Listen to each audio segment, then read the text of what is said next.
right? What do you want to do tonight? The same thing we do every night, Pinky. Try to take over the world. All right, yo, let's get into it. Try to take over the world. Speech and freedom Try to take over the world. And greatest chaplain in the world, Mr. Try Lance to O'Neill. take over the world.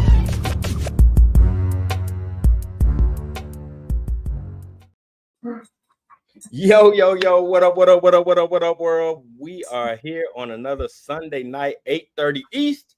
And I specify that because your boy is so far away from the East right now. So greetings and a big mahalo from Honolulu, Hawaii. For your pogue, I'm chilling on vacation. And I get to hang out with my best buddy on a Sunday, man. You can't ask for nothing better. What's up, Chappie? How you doing? Hey, it's all good. I got a couple of dogs back on the bed wrestling, it looks like. So if you see some weird fur balls going on behind me, that's what's going on. So I just noticed that. My background today, I just got in and got everything settled. Time is really messing with me right now. But hey, man, I was able to catch up on some news. Apparently, while we were traveling, some things happened. Let's dive into it, man, because it's on everybody's mind. POTUS decided that 2 weeks. I don't think POTUS can count because every time he says, "I give you 2 weeks," it's always extremely before or after the 2 week mark. It's just kind of like he reminds me of the Magic Man. You know what I'm saying? Like, look over there. I'm gonna tell you one thing. He hitting them with a rope-a-dope. So, my favorite plane, by the way, is the B-2 bomber. An absolute beast of a plane. If you've never seen it, it is an absolute engineering marvel, probably one of the best in the world. I don't think it's been beaten yet in terms of advanced technology. So POTUS decided to send a couple of B-2s from Louisiana, 6, I believe, in total, to go reach out and touch our friends in Iran. Now, there's been a lot of debate from what I can see and catching up on it on both sides of the aisle. Some people are saying, hey, kudos to POTUS for being preemptive. Iran absolutely cannot have nuclear weapons, this, that, and the other. And I understand that. I do. Truly, I do. You know, having a targeting background and understanding and doing that for quite a while, I understand the existential threat that a nuclear Iran could pose, not only to us with their hypersonic capabilities, but also to neighbors in the region. However, they bring up a very valid point about this administration and their just willingness and I guess abundance of taking the initiative. They, like I said a couple of weeks ago, this administration has the tendency to ask for forgiveness and not permission. They've kind of taken that stance in terms of leadership. And that has become more and more problematic. And I had to go back and look, and I cannot believe we're only 6 months into this president's term. It feels like he's been there 3 years. But yeah, so what are your thoughts? I'm gonna get everything set up on my end, and then I'm gonna let you cook for a little bit less, and we can kind of talk back and forth. Well, let's do a trivia question. When was the last time the United States Congress actually issued a vote to go to war? WWII. And what year, do you know? What was it? It was 30, I want to say 38 or 39, I believe. After Pearl Harbor was bombed. 1942. It was 42? Dang, we took that. Oh, yeah, we did. We took the long way into the war. That's right. We sat it out for a while there. Yeah. So the one thing from the Democrats I keep saying, and even from a couple of Republicans, I think Senator Massey was like, well, this is unconstitutional because he didn't go through Congress and ask for a declaration of war. And I thought, Korea, Bay of Pigs, Vietnam, Panama, Grenada, let's see, Nicaragua, first Gulf War, second Gulf War, Iraq, Afghanistan, Ukraine, Syria. This is not a new thing, guys. It's unconstitutional. No, there's something that I guess there's there's a security act that basically gives the president, as long as he says, hey, we're doing this truly for national security and national safety, we can do this. It's AUMA or something like that. Anyway, but basically, like, not only did Trump do the beach, I thought it was out of Missouri. It could have been Louisiana. I don't remember which. But here's the other part: is they made this big deal about sending some B-2s headed east, right? So going over the Pacific. Meanwhile, they timed it that the real bombers were going west, right, or vice versa. So it was also a rope and dope there. Like, if anybody's watching and able to see what's going on, they're going to think one thing and it's actually another. So I don't really, I think Trump has always been pretty consistent about not being consistent. And what I mean, I agree. Right. 2016, he's like, they asked him, well, what would you do if? He's like, I'm not going to tell you. That's stupid. Like, why would I tell you what we're going to do? That's militarily. Well, why would I say that? Now, that's not to say that he hasn't said some things that, I guess, give the opposing party a way to kind of critique him. Like, hey, when I get in, I'm gonna stop the Ukraine war on day one. I mean, that stuff like that. It's hubris and it's silly. But he did say that he was going to be the he did say he was going to be the anti-war president, and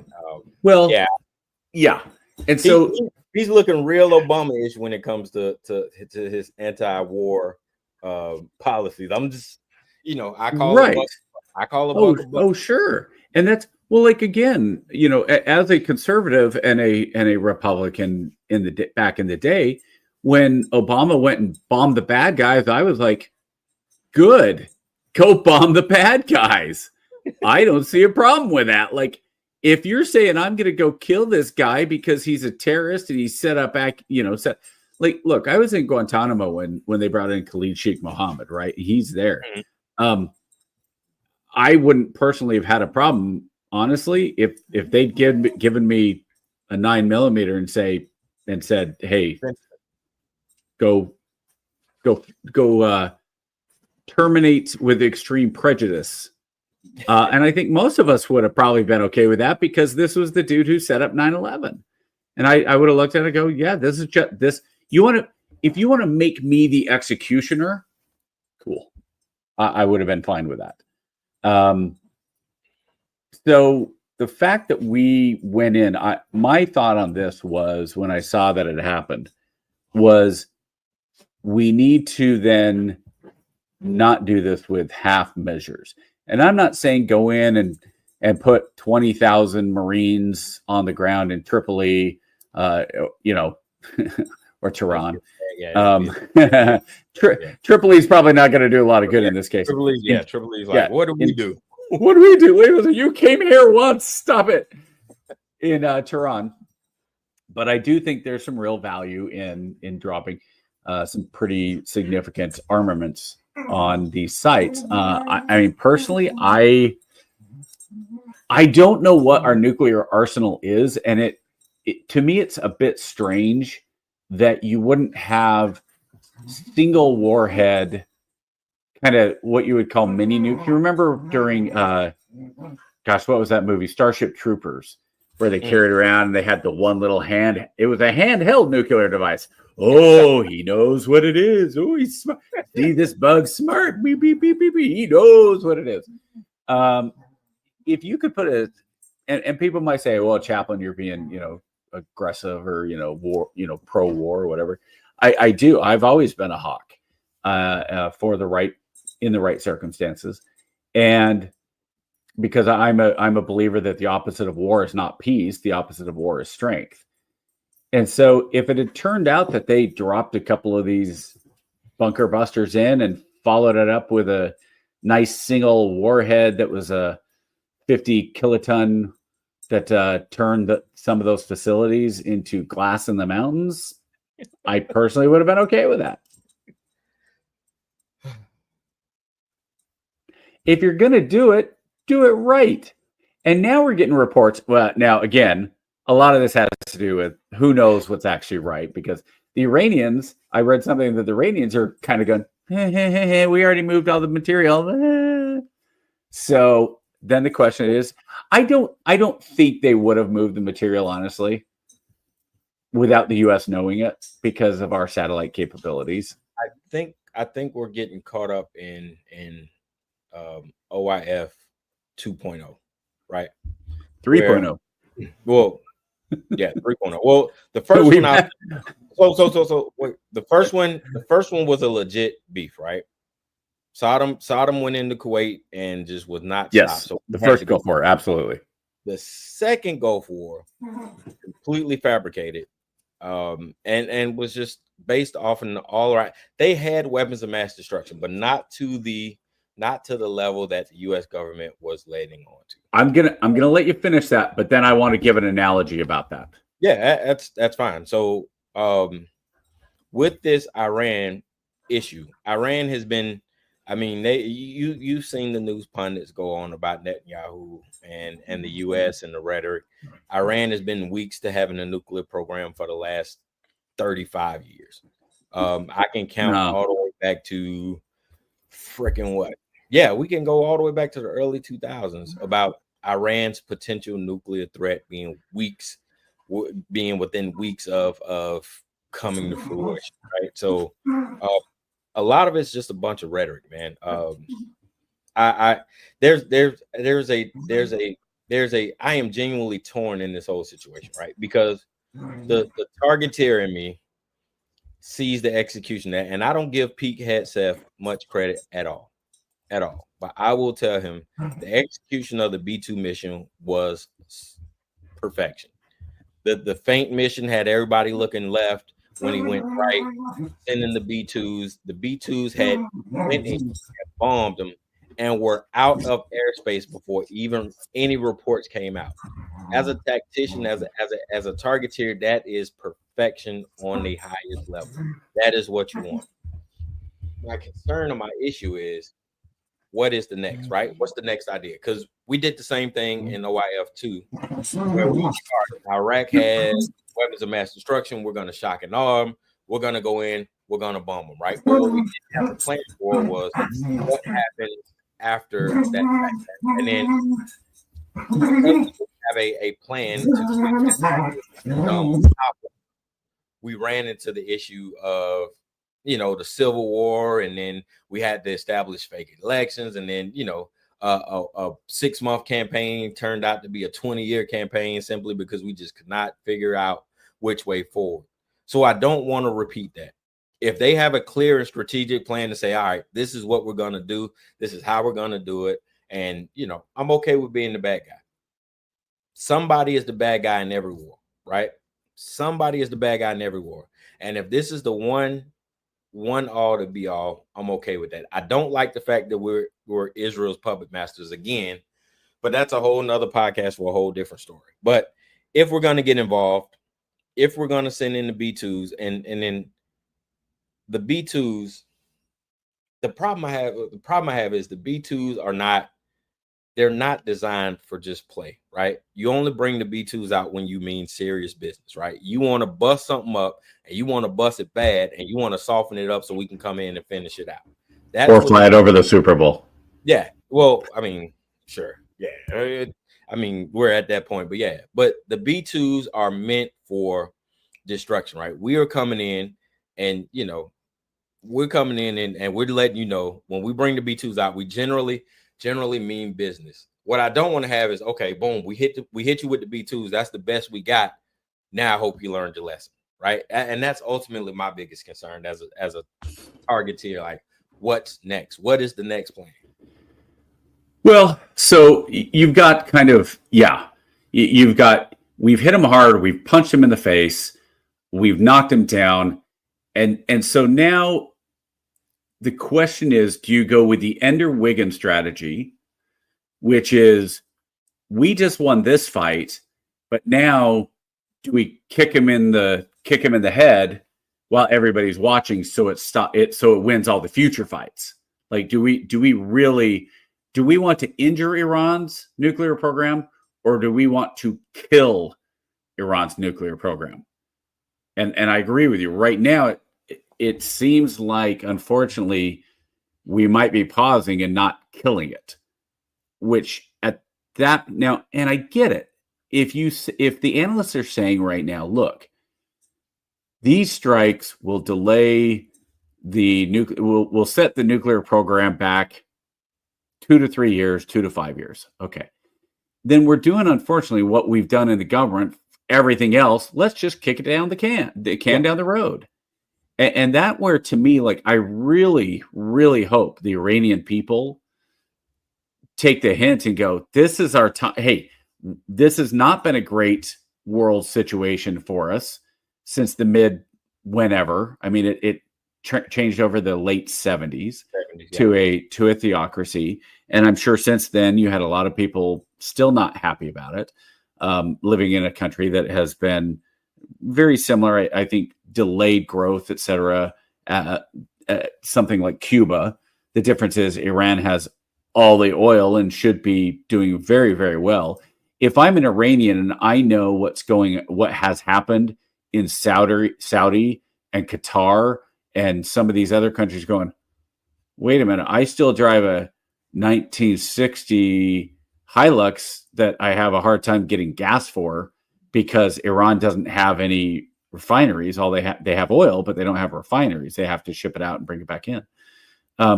Maybe it's the time. Now it's the time to take to the streets. And because all these bombings by Israel have decapitated the military leadership, maybe now is the time to do something about it. I think my favorite video of this whole thing so far has been the female news broadcaster that has the hijab on, and she's, Iran will never back down. We will not. Boom. And she goes, and she's like, I'm out. Listen,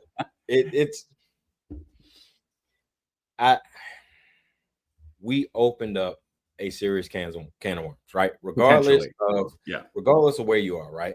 What you've done is you got the Ayatollah meeting with Putin right now. Won't go anywhere. Well, here's why I say that. Russia's already been bled dry. And Russia, in my opinion, the only reason that there's any weapons that are getting through from Iran into Israel is because Putin already said, hey, here's some hypersonic stuff that we've been working on. This is what we can give you. So they're already about none of it's new. Yeah, I'm saying, like, so I need to be very clear about the capabilities of those hypersonics, right? Yeah. Those hypersonics we cannot shoot down. Mm-mm. We can't. We don't have the ability yet to shoot it down. We've been working on it. We just haven't quite been able to catch it yet. Hell, even trying to track those bad boys gave us problems.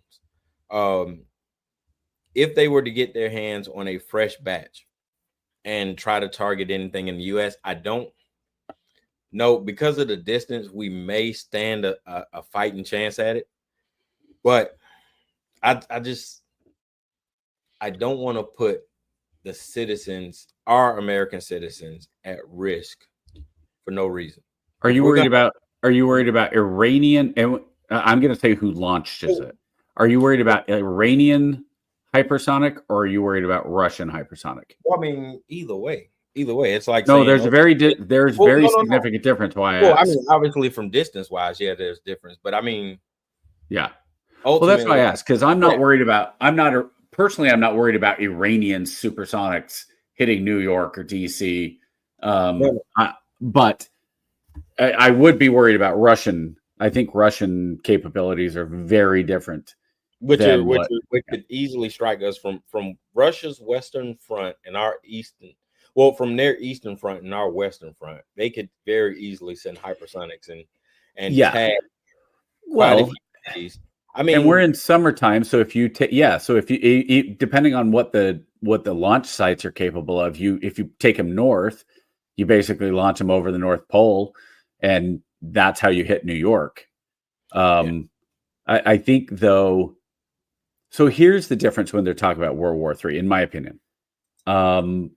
Nobody's backing Iran, and I don't really think Russia. Even Russia's kind of go. I don't know how much. Nobody's backing Iran publicly. I don't think anybody's. Who's backing? Who in the neighborhood is friends with Iran that wants to piss off America. There's only one other country. That's Iraq. And Iraq's basically at this point kind of Iran Junior, but they don't have any capabilities. You got a couple. I mean, you got Pakistan. The biggest threat isn't necessarily formalized forces when it comes to Iran. It's the guerrilla style forces. And we've shown time and time again, we have a difficult time controlling unconventional warfare. So that's a great point. What unconventional warfare are you thinking of right now? Well, I mean, the infiltration's already here. I mean, yeah, from Russian assets to Chinese assets to Iranian assets.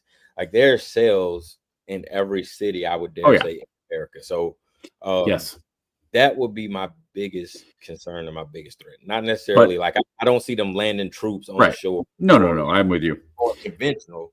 Like I said, but I think an unconventional war would be extremely devastating. I mean, our it could be for sure. Is, and that's.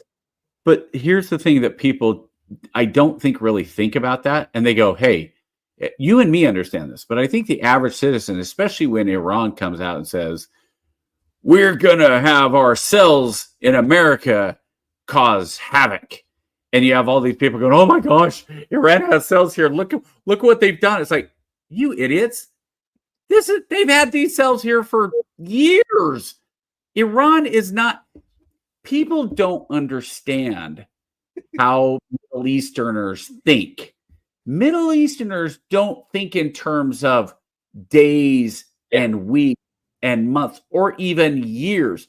They think in terms of decades and centuries. Okay? So when we sit here, we go, yeah, we just wiped them all out. It's over. No, I mean, it would not surprise me if over the coming couple years, that you have some pretty significant, even if Iran fails, the state fails, and there is a changeover, and it becomes a more, I was going to say democratic, but I think it would go back to a monarchy. I think that's what the thought is. The son of the Shah, whoever the U.S., whoever it is. If it is overthrown by the people, I don't think it'll be a theocracy. I think it will be a monocracy or a monocracy. No, I do think it would be a monarchy. Well, no, what I mean by the people rising up is an Arab Spring type situation, like what happened in Egypt and what happened in Libya. I got three letters that'll tell you. Yeah, 3 letters. IRA? No, CIA. Oh. No, I don't know. People uprising. Yeah, but the world has changed so much. I think you're at a part, especially with Trump being in. If you were to try to covertly put, let's say, I don't want to say a U.S. puppet in state, but if you were trying to put somebody in that is a U.S. puppet, I think you have enough people that oppose Trump that you'd have a lot of whistleblowing going on, and you'd have some serious freakouts in a way that you didn't really have in the 60s and 70s. So maybe I'm wrong. I very well could be wrong. No, we'll see. Yeah, but I'm hopeful. We have the ability. I mean, we literally wrote the book on switching out people for political influence. Right. No, I get that. Yeah, I just don't think we're in a position. I don't think we're in a clear, because of the information age and because of the, I'm not even sure what to say, because on one side, I want to say we have whistleblower protections and we have, the separate offices that are supposed to be doing the watchdog stuff and all that stuff. And I know you're about to say they all got shut down. Not anymore. We had those. We don't have those. The GAO and those still exist, but it's so much easier. They function out. It's so much easier to go to it's so much easier to go to the people at this point, though.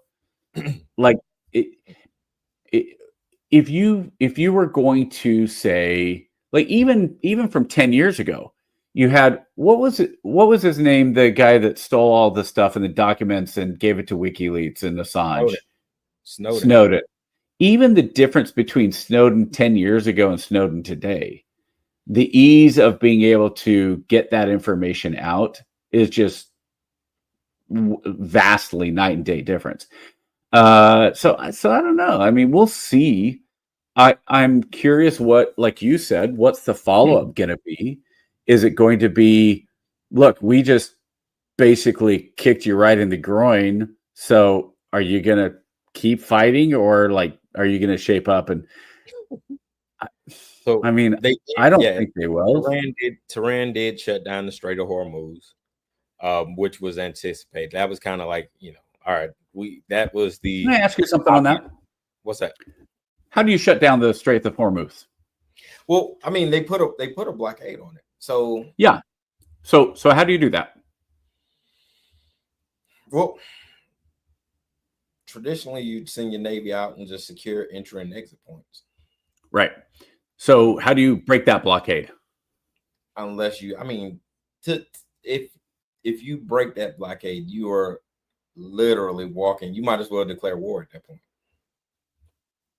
If you say keeping the Straits of Hormuz open is a national strategic imperative, again, you don't need to go to Congress at that point.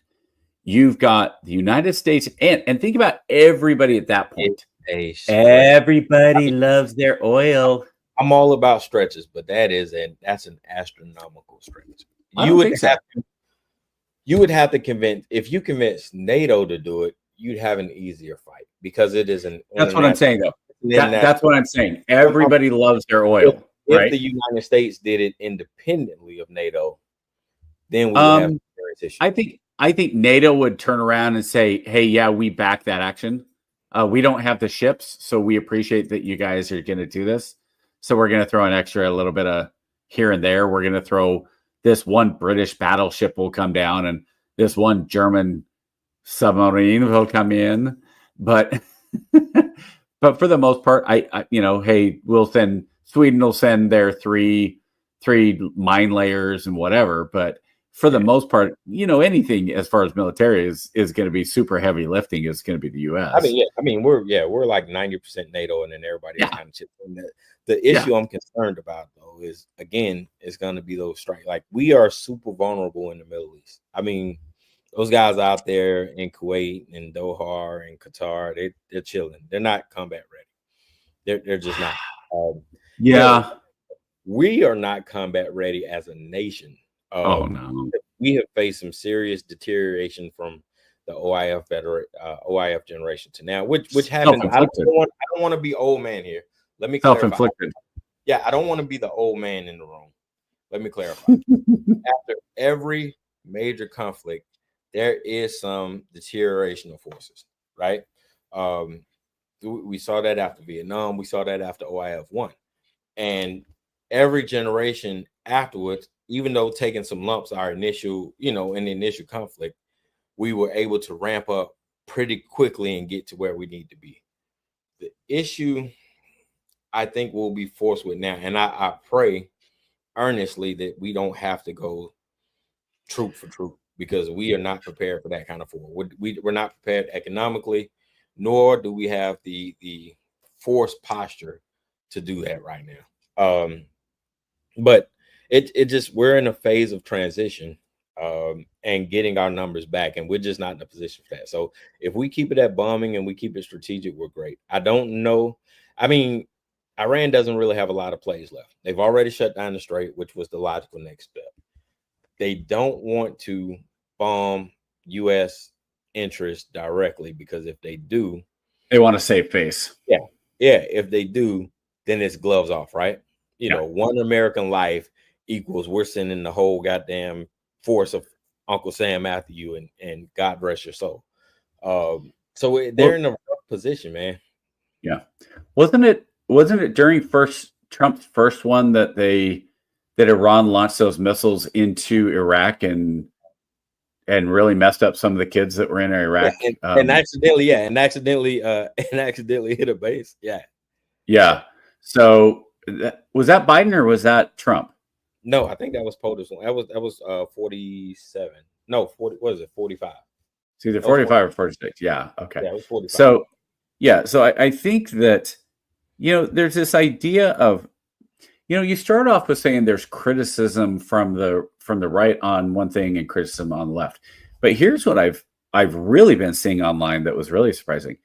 You'd be surprised how many people in MAGA world are really not happy with the strike in Iran, because they're saying, I voted for border security, for lower taxes, and no wars. Now, that said, you also have people, I'm going to call them out, and if they ever want to come back and have either of us on to discuss this, but the Hodge twins, I think, was pretty funny, because on X, they came out and said, we don't want no wars. We didn't want no wars.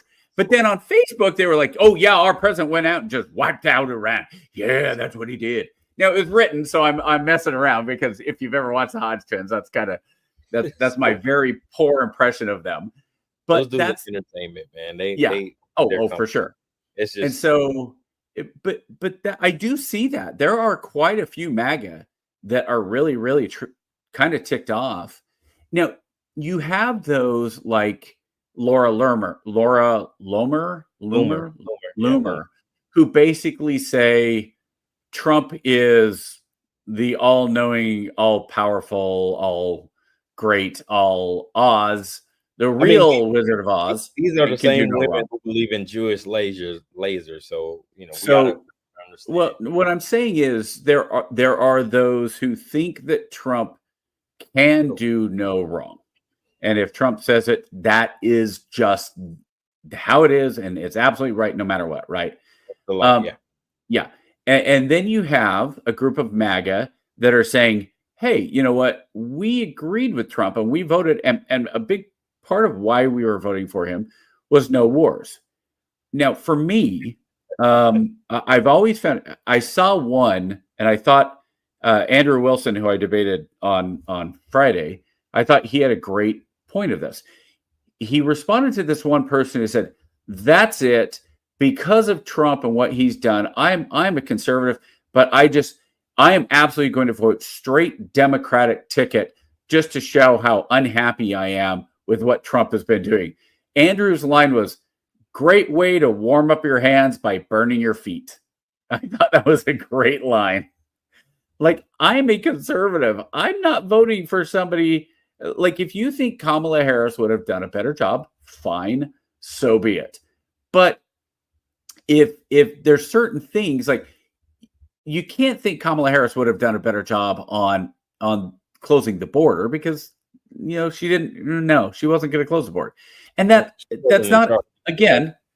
She wouldn't have. There's just certain policies that the Democrats, that it's like saying, I don't know, if you thought Harris was going to do a better job on cutting down on abortions in America, probably not. Yeah, probably not. Yeah, I'll give you that. Yeah. Right. And so like with this, honestly, and you can say, well, I don't think Harris would have been quite the hawk with Israel that Trump has been. However, I will tell you right now, if she had won and this was going on between Iran and Israel, and there was a President Harris that had dropped bombs, bunker busters, I would be absolutely supporting her right now. I'd be saying, yes, finally. You know what? Wow.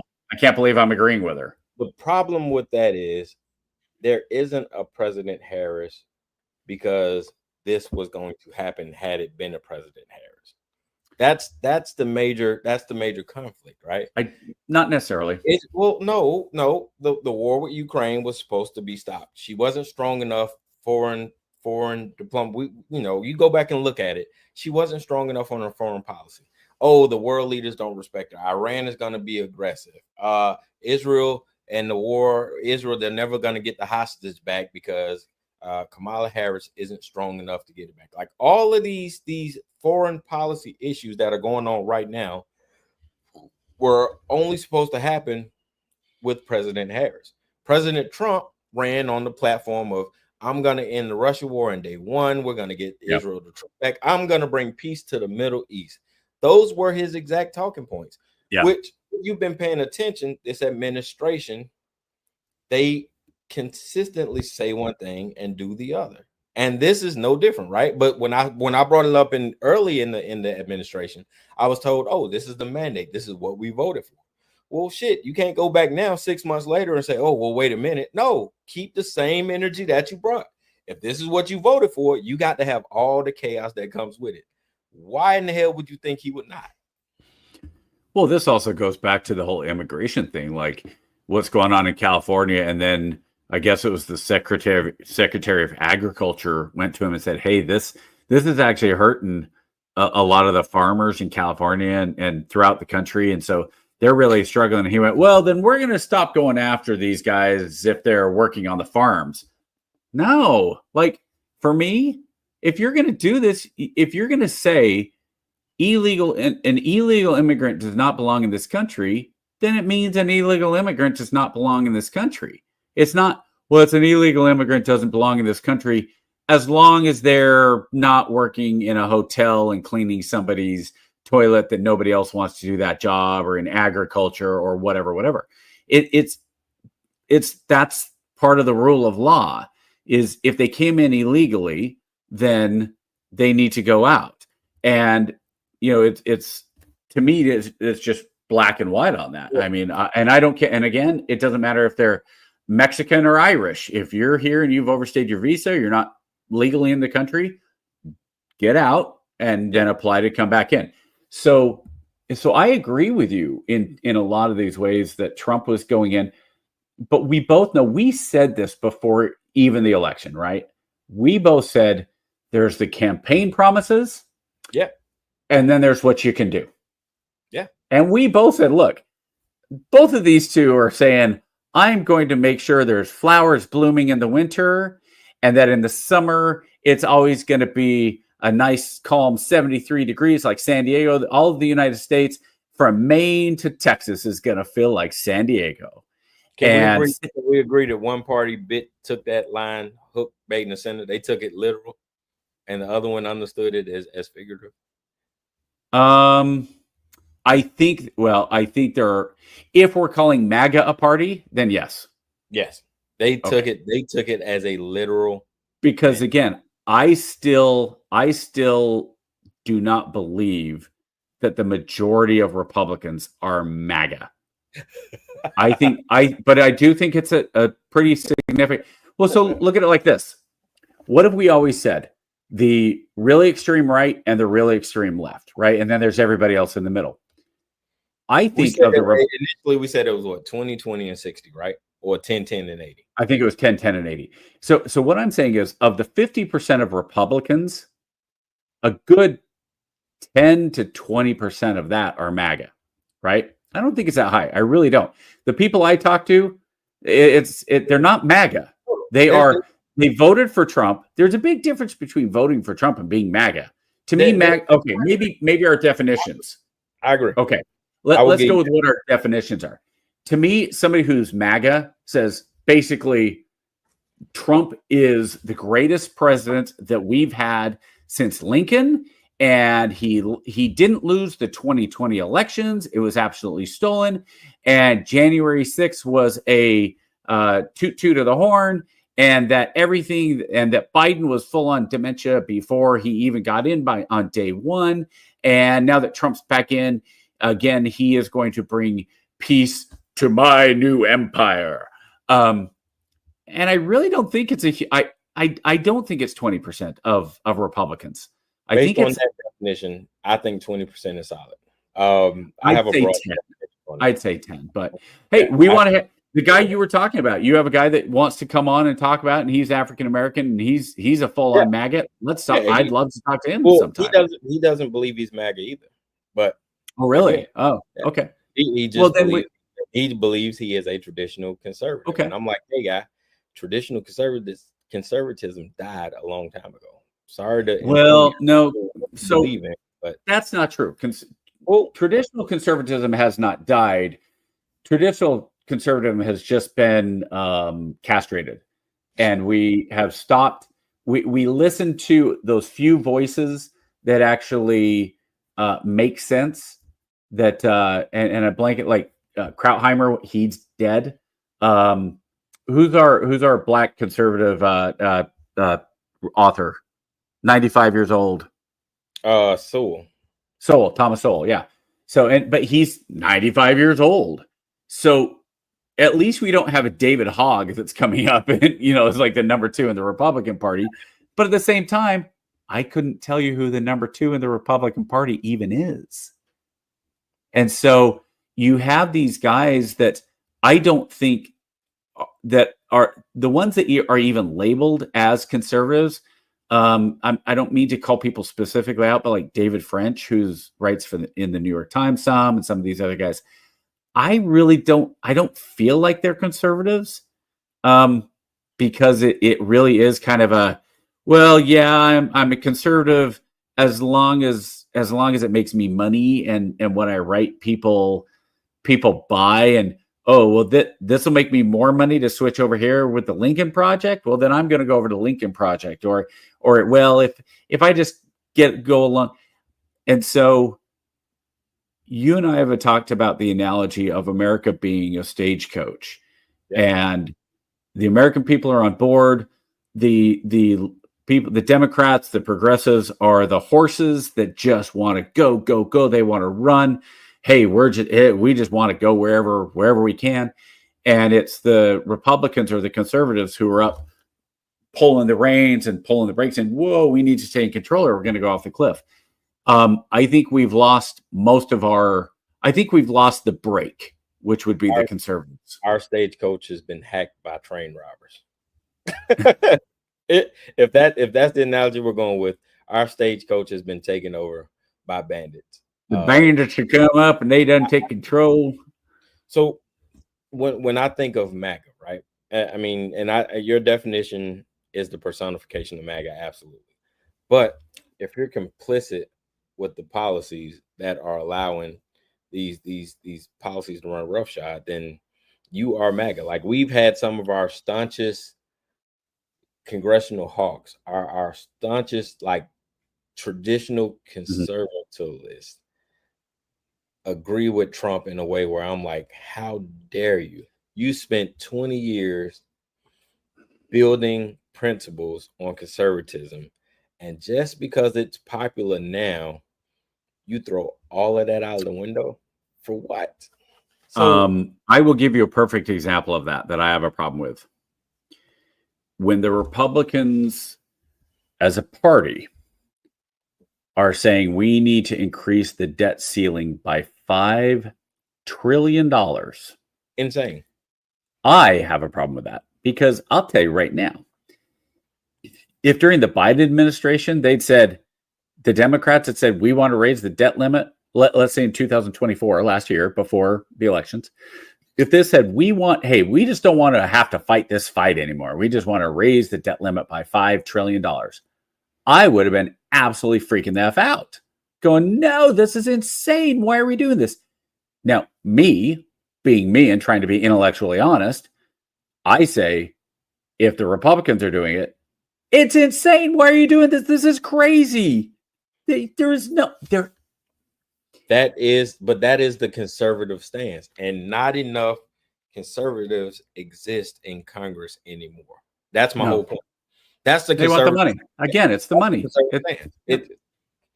So, okay, let me ask you this, KJ, as a conservative, if you were to say to me, okay, Chaplain, you're so smart, you're going to save the world, what would you do? Easy peasy. I'd say, okay, you're gonna increase the debt limit by $5 trillion. Okay, here's what I want then.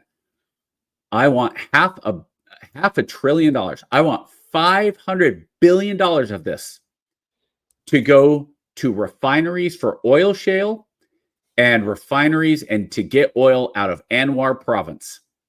Because I want the U.S. at the end, if you're saying this $5 trillion will last us for 10 years, I want, when that 10-year mark hits, I want us to be the number one producer of oil in the world, and not even close. I want us to be able to turn around and say, we are exporting $500 billion in oil every single year. And we are paying off this debt. Yes, we raised it, and we bit the bullet, and that's why we took that $500 billion and we built those refineries in Utah and Colorado and Montana and Wyoming. And you know what? We got Canada we went right up to Montana, and we're drinking their milkshake. Then we drink it up. And then and we built the pipeline from Anwar province down to Genoa. And so we have all that going, and that's what we did. That was how we are paying for it. And when we do this, whoever we sell these leasing fields and whatever, because you're going to have to privatize them, right? Of course. Yeah. What we're going to do is we're going to take that $500 billion. We're going to use the investment of $500 billion, and then eventually, after it's built and it's going, we're going to have the private companies coming to do that. But we are going to write into it that the United States of America gets X percent of every drop of oil that comes out of it, right? So there's our investment. Hey, if BP comes in and they go, okay, so you built this refinery, it's producing how many barrels a day? Mm-hmm. And you want me to buy it for $50 billion. And a refinery wouldn't cost that much honestly. It's a coal would be somewhere around $5 billion. So let's say $5 billion. Yep. So you want us to pay $5 billion, and it's creating X number of barrels, 100,000 barrels a day, or 10,000 barrels, whatever the number is. Yeah. And so we will recoup our investment of $5 billion in about 5 years. But we have to give you 25% of those profits in perpetually, perpetuity. Yeah. So that means we're going to make, let's see, $500 million a year pays off our investment in 10 years, but it's extended to 15 years because we have to give 25%. But then after that, we get to keep 75% of everything we make after we've paid it all off. And we have to give, so that $500 million, we still get to keep $375 million a year on something we didn't build. Yeah. Or however it would work out, right? There are companies that would absolutely do that. Yeah. And let's say of that $500 billion, you're saying, okay, I want this number of refineries done. I want Anwar to be drilled. And as part of that, a brand new nuclear power plant costs $10 billion. Okay. So if we're going to do refineries that cost $5 billion and nuclear power plants that cost $10 billion, and we have $500 billion to play with, well, I'm pretty sure we can afford to make 10 new nuclear power plants at no cost, but at cost to the American taxpayer, right? But this is what we're going to do. So we're going to do the power plants we're going to have the refineries for the oil shale and other oil. We're going to basically, if we're going to spend $5 trillion to increase, we are going to literally, and I get it, as Democrats, they say invest, Republicans say it's just spend. In this case, I'm saying invest in refineries, in the drilling machineries, in nuclear power plants. And I'll give you a crazy one that might piss people off on both sides of the aisle, because I say, you know what? We also need massive desalination plants in California because you need water. California needs water. Phoenix needs water. Las Vegas needs water. Reno needs water. Right? The entire Southwest, if it's going to grow, needs desalination plants. And so if you're saying this is all about making America the best place it can be, and there's always trade-offs. Like if you say, like right now, one of the big things is Mike Lee is proposing that a certain percentage of federal land should be opened up for development, right? And sold off. Okay. Like there's give and takes that you can do, But ultimately, we need to do something other than just go, oh, well, President Trump wants it, so we should absolutely get behind it, and that's great. When it's gone against your core principles for the past, well, I would say for the past 20 years, but that's not true. Every time the Republicans are in power, they turn around and go, oh, we're going to spend just like, we're now going to spend like drunk sailors, just like the Democrats did. Yeah. And so there's ways to do this that make sense, because even then you're still raising the debt limit by $5 trillion, even if you're spending $500 billion on energy independent. If right now, if you ask the average American and you said, we're going to do a national referendum, should the U.S. spend $500 billion on infrastructure updates for energy to make us energy independent?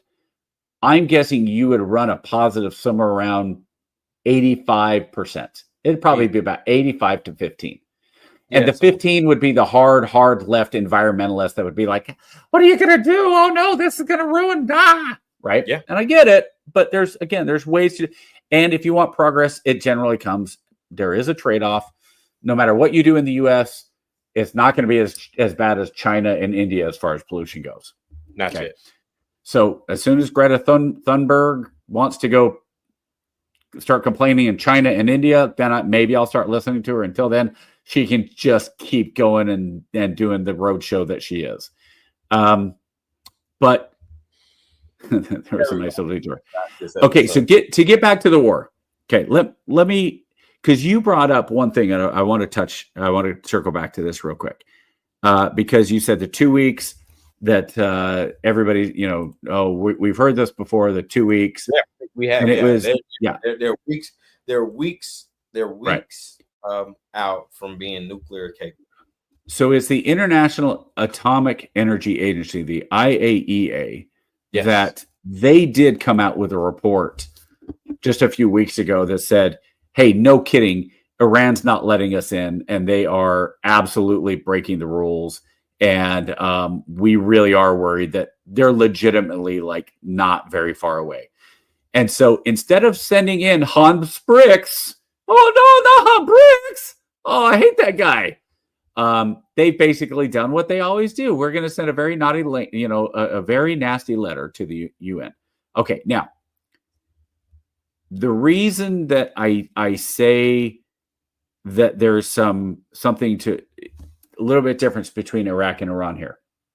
I've used this analogy a lot for the invasion in Iraq in 2003, which was the weapons of mass destruction, right? The weapons of mass destruction argument, which was this. You have a bank robber that has robbed banks. He's a known bank robber.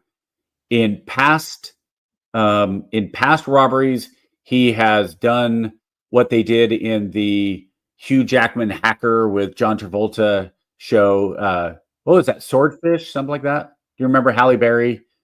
All the guys watched it because she exposed her breasts. Yeah, well, I think it was Swordfish. Was it Swordfish? Right? I know the play. I know the game you're talking about. Yeah, it's called, right. So in Swordfish, they put explosive vests with ball bearings on all the people, and so if they left, it blew up, right? Okay, so this bank robber has done all those things in the past. Sure. And now he's in a bank again, and he's surrounded by the police, and he's communicating. He's saying, I have all these hostages. I have them all wired up. And if anybody comes in, I'm going to blow up the hostages. I'm going to drop the canisters of yellow deadly virus special plague that I was able to make. And this plague will, make the bubonic plague look like nothing. Because you guys know, I've got some friends and I was in jail with some chemists, and I've had some chemistry people in the past. And so as the police, they're going, well, crap, we really have to be careful when we go in. So we have to, maybe when we go in, we've got to be real serious about this, because he has these things. And then you go into the bank, and it turns out he didn't have the hostages wired. He didn't have any virus. He didn't have really anything. Basically, all he had was a 9mm, and nobody was even in there with him. And the 9mm was rusted and was empty, right? So they catch the guy. Were they wrong for treating him like he had the bombs, like he had the virus and all that stuff? Because we had seen all those things already from Saddam. We had seen him use chemical weapons against the Kurds in the north previously, right? That's what he was testing on them. We had been, previously that he'd had these programs going, and everybody acknowledges there was a nuclear program. Okay, it wasn't where we thought it was. It had fallen apart. We didn't know it had fallen apart, but we thought it was still in. We knew. Well, there was a lot of debate even during the Clinton years about what Saddam had, right? So, and honestly, there's a lot of I've talked about this with George Sada also, who wrote the book that said that Saddam also moved a lot of his chemical weapons from Iraq into Syria using the Red Crescent because there had been an earthquake. Yep. So I don't think the U.S. was wrong by making the claim that there were weapons of mass destruction, because the other part of that is this. If you go inside, you're sitting inside, KJ, and you're in one of the offices that has no windows and anything, and somebody comes in. Oh, KJ, hey, you got to call the fire department. There's a truck on fire outside. It's a red Toyota. Okay, cool. I'll get him. And as you're dialing, another person comes in. Hey, Sergeant Bradley, there's a truck outside, a red Toyota. Mm-hmm. Got it. Cool, I got it. And then the next one comes in, and 7 different people all come in and say, hey, there's a red Toyota truck outside. And you talk to the fire department. They show up, and then they come inside and they go, are you Sergeant Bradley? Hey, what are you talking about? That was a blue Ford Fiesta. Yep. Were you lying? No. Now, did Bush have some people telling him that realistically it was the Ford Fiesta? Our intel. So, those other 7 though were Iran, or not Iran. Those other 7s were the UK, Israel, France, Russia, Canada, US, and I think it was Germany. So you have all these other organizations going, yeah, they've got these weapons. Yeah, of course they are. Was Bush complicit? I don't know. I don't know if Bush was actually given all the right information. Let's go back to the bank robber analogy, right? Sure. Which is fine, right? So even I like it. It's a good analogy. If those hostages were to go outside of the bank, right? They could possibly destroy half a block and a half. I'll give you 3 blocks, right? With those ball bearers. Let's just say that you got 2 minutes before we're done, so you better wrap it up quick. Yeah, so they can destroy the block. What President Bush, and by sending in Colin Powell, essentially said was that bank robber has the capability to destroy the city. And if we don't stop him now, it could also destroy the state. But they thought the virus could. That was the argument, was that the virus could. Because he said, I have these weapons of mass destruction, and biological and chemical. Yeah. Do you believe a career criminal who's a career bank robber either? So there you go. Dude, that was a fast hour. Holy cow. We didn't get to talk about Nancy Pelosi outperformed every major fund last year by a huge percentage. She's killing it. She's so smart when it comes to trading stocks. There's about 28 of them who are just absolute. They're getting 1,000% gains. It's weird how smart they are. They are horrible. Anyway, we are out, man. I am going to go have some family time and go surf, man. Eat? No, hell no. No, won't be doing that. Go get in the water. The water in Hawaii is awesome. If there's a storm, I'm telling you right now, if there is a storm, go up to the North Shore just to watch the waves come in. It is one of the coolest things you'll ever see. You got it, man. Same bet time, all right, brother. Same bet channel, everybody. Y'all take care. We out. Out. Gee, Ray, what do you want to do tonight? The same thing we do every night, Pinky. Try to take over the world. All right, yo, let's get into it. Try to take over the world. Preaching freedom Try of to gospel. take over the world. And greatest chaplain in the world, Mr. Try Lance to O'Neill. take over the world.